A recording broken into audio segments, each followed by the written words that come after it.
అతని సైడ్ చుట్టాలు ఒప్పుకోలే, అతనికి ఓకే. సో అతని చుట్టాలు ఒప్పుకోలే. ఒకసారి మీటింగ్ జరిగింది, దెన్ ఆ తర్వాత మా సైడ్ వాళ్ళు ఒప్పుకున్నారు. సో మ్యారేజ్ అయిన 3 monthsలో విడిపోయాం. అంటే అంటే పెద్దల సమక్షంలో విడిపోయాం. బట్ కోర్టు నుంచి డైవర్స్ అయితే 1 year పట్టింది. ఓకే. బట్ అప్పుడు కూడా చాలా పెయిన్ అనుభవించారు మీరు అతని వల్ల అని చెప్పేసి. పెయిన్ అంటే లైక్ ఇదే mental torture, not physical torture, it's a mental torture. Okay. Messages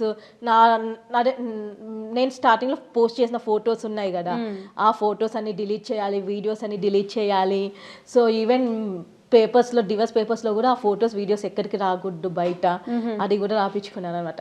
so ఆ ఫొటోస్ వీడియోస్ డిలీట్ చేసేసేయాలి. అండ్ ఇంకా ఇవే టార్చర్. ఆస్తి రాయాలి, లేకపోతే నేను రాను, తిట్టడాలు, ఇలా అనమాట. అలాంటి మెంటల్ టార్చర్ తట్టుకున్న తర్వాత ఇప్పుడు ఒక మనిషిని అసలు నమ్మగలరా మీరు? కష్టం, చాలా కష్టం. అందుకే నాకు ఇప్పుడు మ్యారేజ్ అంటే నమ్మకం పోయింది. ఇలానే హ్యాపీ ఉన్నా.